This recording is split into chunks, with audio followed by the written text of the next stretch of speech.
Nos 2 meses da nossa turnê norte-americana, cobrimos distâncias que nem podíamos ter imaginado na Inglaterra. Tocamos no Fillmore East em Manhattan, tocamos no Fillmore East em São Francisco.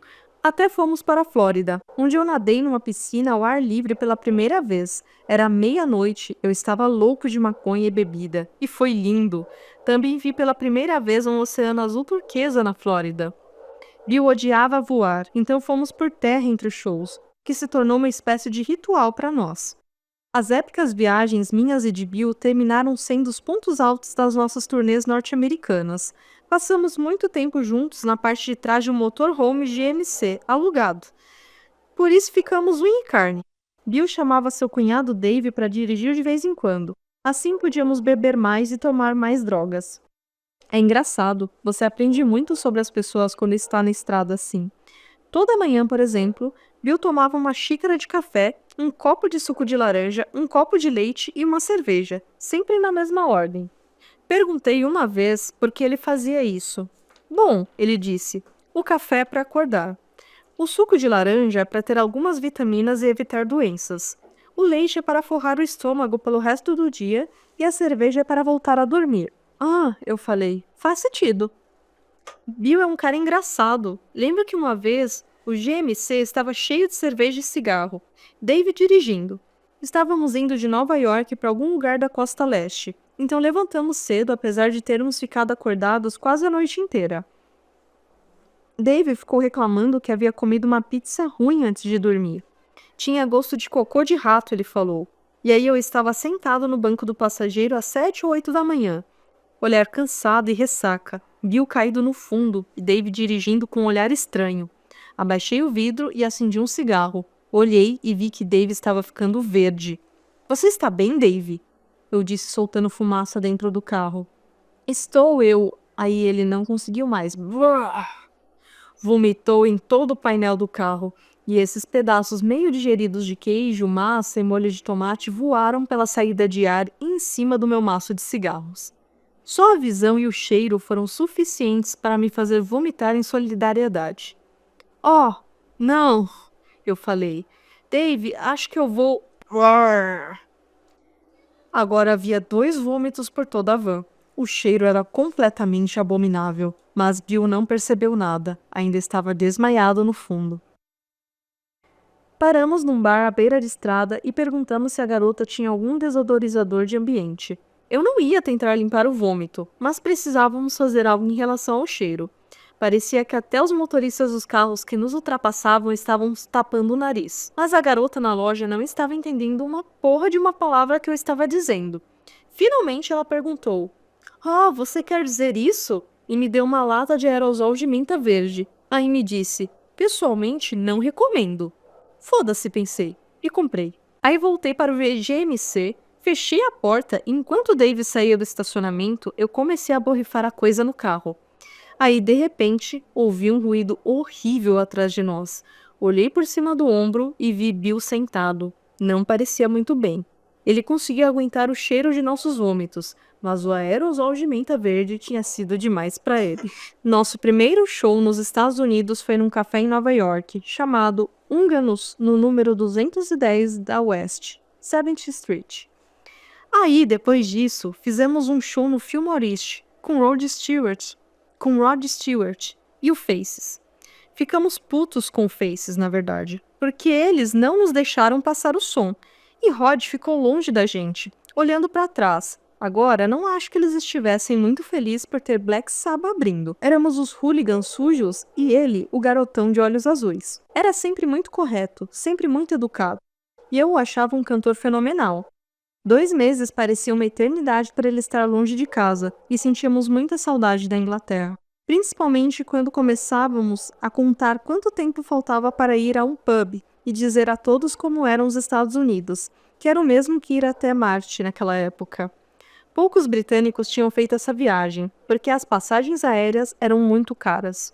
Criar pegadinhas era a melhor forma de não ficarmos com saudade de casa. Uma das coisas que descobrimos ser hilária era o sotaque norte-americano. Toda vez que um recepcionista de hotel me chamava de Sir Osborne, a gente começava a rir. Aí inventamos uma pegadinha para fazer em restaurantes de hotéis. Durante a refeição, um de nós ia até a recepção e pedia para chamarem um tal de Mr. Harry Bollocks. Aí os outros ficavam sentados comendo seus hambúrgueres e o garçom entrava tocando uma sinetinha e gritando: "Há algum Mr. Harry Bollocks aqui?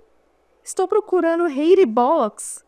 Bill ria tanto que até se afogava. Mas o maior choque cultural aconteceu num show da Filadélfia. Havia uma maioria de caras negros na plateia e dava para ver que eles estavam odiando nossa música. Tocamos War Pigs e dava para ouvir uma gota caindo no chão. Um cara alto e com um cabelo afro gigante passou o show inteiro sentado numa janela e a cada 5 minutos ele gritava: "Ei, você, Black Sabbath!" Eu pensava, por que cacete ele fica falando isso? O que quer? Não percebi que ele achava que meu nome era Black Sabbath. Bom, mais ou menos no meio do show, no final de uma das músicas, esse cara fala de novo: "Ei, você, Black Sabbath!" Já nesse ponto eu estava cansado, então fui até a ponta do palco, olhei para ele e disse: "Está bem, amigo, você ganhou. Que merda está querendo? Fale comigo. O que foi, hein?" Ele olhou para mim com um olhar meio confuso. "Vocês não são black", falou. Esse foi nosso único show ruim, para vocês verem. Nenhum de nós podia acreditar como o álbum Black Sabbath estava indo bem nos Estados Unidos. Era uma loucura. A Warner Bros., nossa gravadora norte-americana, estava tão feliz que disseram que atrasariam o lançamento de Paranoid até janeiro do ano seguinte. Nota de rodapé. Na Inglaterra, um dos sentidos de bollocks é testículos, o que não acontece nos Estados Unidos. Assim, Harry Bollocks seriam testículos peludos. Estávamos fazendo shows grandes em todos os lugares em que tocávamos, até conseguíamos algumas groups. Nossa primeira experiência realmente louca com groups aconteceu em um Holiday Inn, em algum lugar da Califórnia.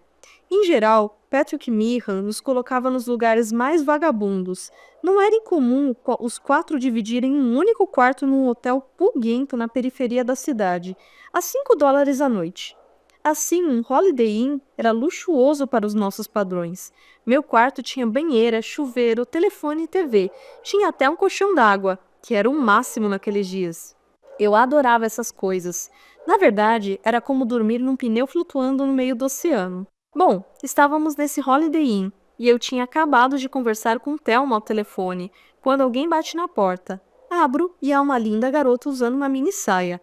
"Ozzy?" ela pergunta. "O show foi incrível, podemos conversar?" Ela entra, tira o vestido, trepamos e dá o fora antes de eu perguntar seu nome. 5 minutos depois, outra batida na porta. Estou pensando, ela provavelmente deixou algo no quarto. Levanto para atender, mas é outra garota. "Ozzy?" ela diz. "O show foi incrível. Podemos conversar?" Tiro o vestido, abaixo minha calça e depois de 5 minutos da minha bunda peluda subindo e descendo em cima dela, enquanto flutuávamos nessa cama d'água, rolou um "legal te conhecer, até mais." E lá foi ela. Esses Holiday Inns são mágicos pra cacete, eu pensei. E mais uma batida na porta. Dá para imaginar o que aconteceu em seguida. Eu trepei com 3 garotas naquela noite. 3! Sem nem sair do quarto do hotel. Pra ser honesto, já estava meio pedindo arrego nessa última. Precisei usar o tanque de reserva. No final, decidi descobrir de onde essas grupos estavam vindo. Fui até o bar, mas estava completamente vazio. Aí perguntei ao cara da recepção: "Onde está todo mundo?" Ele respondeu: "Seus amigos britânicos? Tente a piscina." Aí eu fui até a piscina na cobertura e quando as portas se abriram não pude acreditar nos meus olhos. Era como em Calígula ali. Dúzias das garotas mais lindas que se podia imaginar, todas completamente nuas. Sexo oral e homenagens acontecendo por todos os lados. Acendi um baseado, sentei-me numa cadeira reclinável entre 2 lésbicas e comecei a cantar "Deus abençoe a América." Mas não foram só as groups que nos seguiram pelos Estados Unidos, também um monte de doidos. O tipo de pessoa que levava a coisa da magia negra a sério. Antes de partirmos para os Estados Unidos, alguém nos mandou um filme sobre um festival de magia negra em São Francisco. Uma homenagem a nós. Havia um cara que se parecia com Ming, o impiedoso, sentado num Rolls Royce conversível com todas essas garotas seminuas dançando ao redor dele, nas ruas. O nome do cara era Anton LaVey, e era o sumo sacerdote da Igreja de Satã ou alguma besteira assim. Também era autor de um livro chamado A Bíblia Satânica. Nós só pensamos, porra! Tenho uma teoria, sabe, sobre pessoas que dedicam suas vidas a esse tipo de besteira. Estão nessa por causa de toda a devassidão sexual que está ligada a isso. O que é algo válido, acho. Mas não queríamos saber de nada disso. Muitas pessoas ainda estavam assustadas pelo assassinato de Sharon Tate. Assim, não queríamos aparecer como membros da família de Charles Manson. Poucos meses antes, estávamos tocando no Henry's Blues House em frente a uma dúzia de pessoas. E agora estávamos tocando no Forum, em LA, para 20 mil fãs. Adorávamos ser grandes nos Estados Unidos, e não queríamos fazer nenhuma merda para foder aquilo. A gente até acabou cruzando com alguns membros da família Manson em uma noite no Whisky a Go-Go, no Sunset Boulevard, em Los Angeles. Eram pessoas muito estranhas, pareciam de outro planeta, se é que vocês me entendem. Não estavam na mesma sintonia que o resto do mundo. Eles me deixaram com medo, muito. A coisa mais engraçada, no entanto, é que antes de ficar doido, Manson tinha sido importante na cena musical de LA. Se não tivesse ido para a cadeia, provavelmente teríamos tomado uma cerveja com ele. Fiquei doido ao descobrir que ele tinha sido amigo de Dance Wilson, do Beach Boys. A banda tinha até gravado uma música dele, Never Learn Not to Love. Mas ouvi dizer que Dennis acabou ficando tão assustado com Manson e seus amigos que fugiu de sua própria casa. Ele só acordou e deu fora um dia. Aí Manson mandou entregar uma bala na nova casa de Wilson. O cara deve ter se cagado nas calças. Havia muita loucura como essa acontecendo naqueles dias. Los Angeles era um lugar louco nos anos 70. A coisa do Flower Power ainda era muito forte. Quando você andava por ali, via todas essas pessoas com cabelo comprido e descalças, sentadas nas esquinas, fumando maconha e tocando violão. Os locais provavelmente achavam que nós éramos loucos, acho. Lembro de entrar numa loja de bebidas no Sunset Boulevard uma vez e pedir uns 20 maços de cigarros. A mulher atrás do balcão disse: "Pra que você quer isso? Sai daqui, seu merda pervertido." Ela deve ter achado que eu era um depravado sexual. Claro que, na época, eu não tinha ideia de que fag, a palavra que usava para cigarro na Inglaterra, não significava o mesmo que nos Estados Unidos. Por mais que tentássemos evitá-los, os satanistas nunca deixaram de ser um pé no saco. Um ano depois da primeira turnê, estávamos tocando em Memphis e esse cara, usando uma capa negra, subiu no palco. Em circunstâncias normais, se um fã subisse no palco, eu colocava meu braço ao redor dele e a gente ficava chacoalhando a cabeça por um tempo. Mas esse cara parecia um dos loucos satanistas, então eu mandei ele se foder e o empurrei na direção de Tony. Antes que eu conseguisse reagir, um dos nossos roadies estava correndo no palco com uma barra de metal levantada acima da cabeça e acertou o cara no rosto. Eu não conseguia acreditar no que estava vendo. "Que merda você está fazendo, cara?" eu gritei. "Não pode fazer isso." O roadie se virou e disse: "Posso fazer sim, olhe." O cara satanista estava caído no palco com sua capa aberta. Na mão direita tinha um punhal. Eu quase caí de costas em cima de um alto-falante de tanto susto. Se não tivesse sido por nosso roadie, Tony poderia ter sido esfaqueado. Quando voltamos ao nosso motel naquela noite, todos estavam abalados. Mas os safados tinham descoberto onde estávamos e no estacionamento do motel havia mais caras em túnicas negras, os capuzes cobrindo as cabeças cantando. Estávamos muito cansados para lidar com aquilo, então só ignoramos e fomos para nossos quartos, que davam de frente para a rua. Uns segundos depois, um dos roadies começou a gritar. Acontece que alguém tinha desenhado uma cruz invertida com sangue na porta dele. Não posso dizer que estávamos com medo, mas depois do incidente com o cara no palco, não estávamos a fim de continuar com essa merda. Então chamamos a polícia. Claro que eles acharam aquilo tudo muito engraçado. Esses satanistas simplesmente não davam um tempo. Eu saía do meu quarto de hotel de manhã e eles estavam ali, bem do lado de fora do meu quarto, sentados em círculo no tapete, todos vestidos com túnicas negras cercados de velas.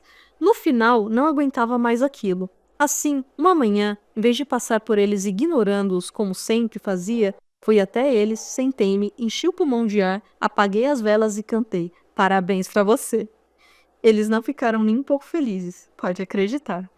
Ficamos na estrada sem parar por 2 anos depois da nossa primeira turnê norte-americana. Entre 1970 e 1972, cruzamos o Atlântico umas 6 vezes. Passávamos tanto tempo no ar que acabamos tratando as aeromoças da Pan Am pelo primeiro nome. E apesar de estarmos exaustos e doentes na maior parte do tempo por causa do jet lag, da bebida e das drogas, era legal pra caralho. Fizemos tudo, vimos tudo, conhecemos todo mundo.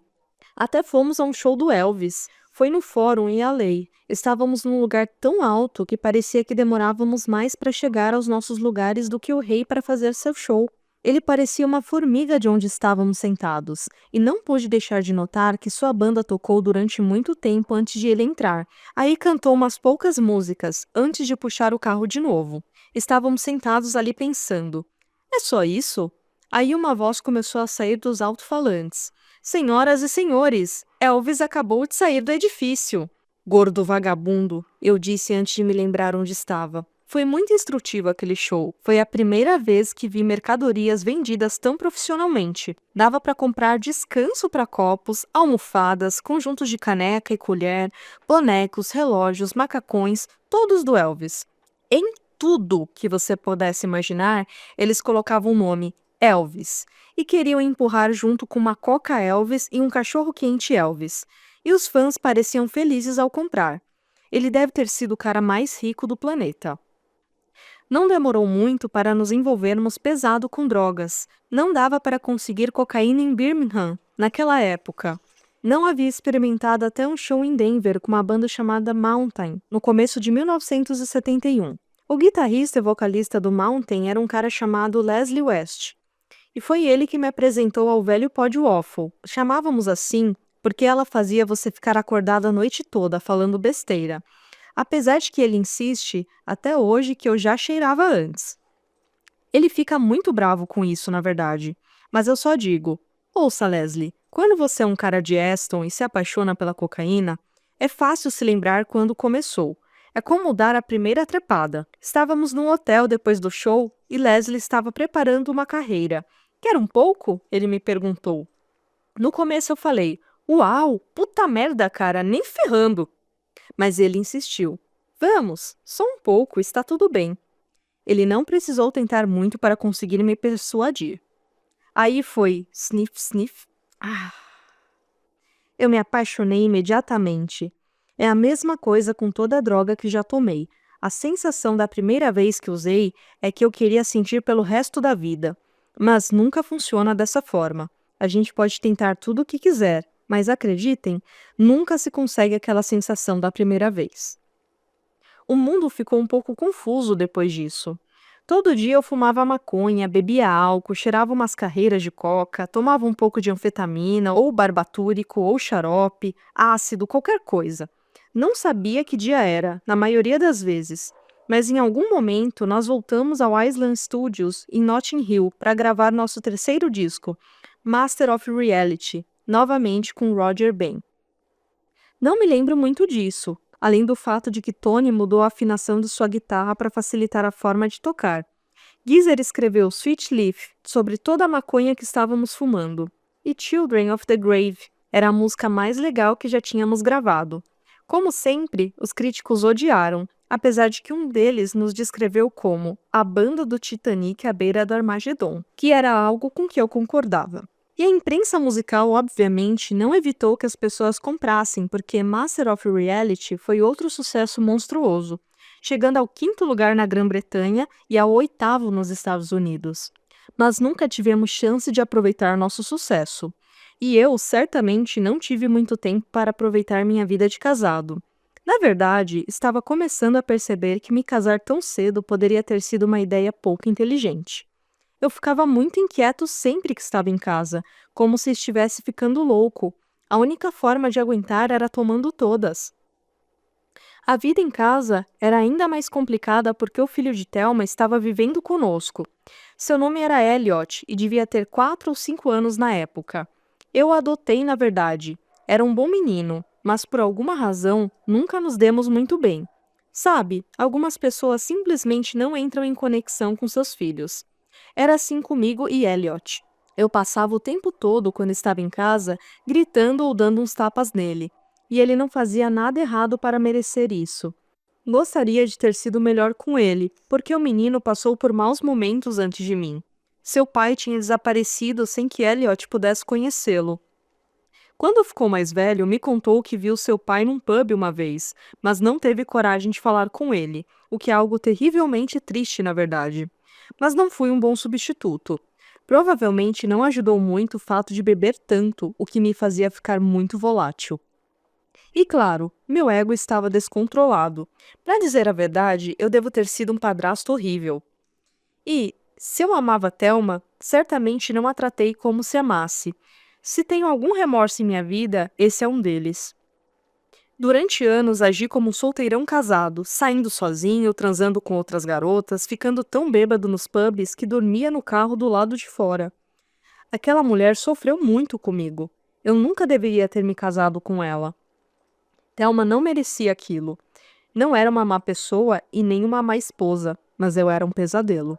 9 meses depois de termos casado, ela ficou grávida. Naquele momento, ainda não tínhamos muito dinheiro das vendas de disco e das turnês, mas sabíamos como a banda estava indo bem. Então assumimos que Patrick Meehan logo nos mandaria um cheque dos royalties farto o suficiente para comprar o Palácio de Buckingham. Enquanto isso, continuava o acordo normal. Tudo o que eu queria era só pedir por telefone. Então Thelma sugeriu que encontrássemos uma casa. Não dava para viver num apartamento pequeno com um bebê chorão, ela disse. Então por que não nos mudamos para um lugar apropriado? Afinal, tínhamos dinheiro. Eu concordei. Vamos morar no campo. Falei me imaginando com uma roupa de tweed com botas verdes, um Range Rover e uma escopeta. Nos meses seguintes, sempre que eu voltava das turnês por uns dias, subíamos na nossa Triumph Herald verde conversível novinha. Eu tinha dado para Thelma porque não sabia dirigir. E saíamos para procurar casas no campo. No final, encontramos uma que os dois gostaram, Bulrush Cottage, em Renton, Staffordshire. Estavam pedindo pouco mais de 20 mil pelo lugar, o que parecia bastante razoável. Tinha 4 dormitórios, uma sauna, havia espaço para um pequeno escritório e, o melhor de tudo, a casa tinha muito espaço ao redor. Mas continuamos olhando, só para ter certeza. Aí um dia, numa loja de chás em Evesham, Worcestershire, decidimos que já tínhamos visto o suficiente. Fizemos uma oferta em Bulrush. Parecia que eu finalmente tinha ficado adulto. Mas quando estávamos começando a ficar animados com nossa vida no campo, Thelma de repente fez shoo e disse: "Consegue ouvir isso?" "O quê?" perguntei. "Esse clique." "Que clique?" Nesse momento eu também ouvi. Era mais um barulho de gotas do que um clique. Tic, tic, tic, tic. Olhei para baixo e vi uma grande poça embaixo da cadeira de Thelma. Algo estava pingando do vestido dela. Aí uma das senhoras da casa de chá começou a reclamar da bagunça no chão. "Oh, meu Deus", disse Thelma. "Minha bolsa estourou." "O que você está dizendo?" eu falei. "Você se mijou?" "Não, John, minha bolsa estourou." "Hã? Estou tendo bebê." Eu pulei tão rápido que minha cadeira caiu. Todo o meu corpo ficou paralisado de pânico. Não conseguia pensar. Meu coração parecia uma bateria. A primeira coisa que pensei foi: não estou bêbado o suficiente. A garrafa de conhaque que tinha trazido já estava vazia. Eu sempre pensei que Thelma iria até o hospital para ter o bebê. Não achei que iria acontecer de repente. No meio da porra da casa de chá. "Alguém aqui é médico?" gritei olhando desesperado no lugar. "Precisamos de um médico! Socorro! Precisamos de um médico!" "John", falou Thelma, "você precisa me levar ao hospital. Não precisamos de um médico." "Precisamos de um médico!" "Não precisamos." "Precisamos sim", eu reclamei. "Não estou me sentindo bem." "John", disse Thelma, "você precisa me levar ao hospital. Agora." "Não tenho carteira de motorista." "E desde quando você obedece à lei?" "Estou bêbado." "Você está bêbado desde 1967. Vamos, John, rápido." Levantei-me, peguei a conta e levei Thelma para fora, até o carro. Não tinha ideia de como dirigir aquela coisa. Meus pais nunca tiveram carro e eu sempre assumi que nunca seria capaz de comprar um. Então nunca tive nenhum interesse em aprender a dirigir. Tudo o que sabia era o básico, como ligar o rádio e abrir as janelas. Mas pedais? Afogador? Embreagem? Não. O carro foi aos soquinhos como um canguru de saco cheio por uns 20 minutos antes de começar a andar. Na mão errada. Aí eu finalmente descobri como colocar em primeira. "John, você precisa pisar no acelerador", disse Thelma entre gemidos. "Meu pé está tremendo", eu falei. "Quase não consigo mantê-lo no pedal." Minhas mãos estavam tremendo também. Estava aterrorizado porque nosso bebê ia acabar saindo de Thelma direto para o painel, de onde poderia sair voando porque a capota ainda estava baixada. Podia imaginar a manchete: bebê de roqueiro morre em terrível tragédia. Sério, John? Ah! Vai mais rápido! Ah! Estou tendo contrações! O carro não vai mais rápido! Você está indo a 15 quilômetros por hora. Depois do que pareceram 1000 anos, conseguimos chegar ao Queen Elizabeth Hospital, em Edgbaston. Aí tudo o que precisava fazer era parar o carro. Mas sempre que colocava meu pé no pedal do meio, ele começava a chacoalhar e fazer um barulho terrível. É um milagre não ter batido na traseira de uma ambulância, para ser honesto. Mas de alguma forma consegui fazer com que as rodas parassem, tirar Thelma de seu banco. Não foi algo fácil, já que ela estava gritando e respirando forte, e entrar na maternidade. Algumas horas depois, às 23h20, a pequena Jessica Osborne nasceu, e eu fui pai pela primeira vez. O dia era 20 de janeiro de 1972. Era uma daquelas noites frias e claras de inverno. Pela janela do hospital, dava para ver várias constelações brilhando. Que nome do meio vamos dar? Perguntou Thelma, segurando Jessica no peito. Starshine, falei.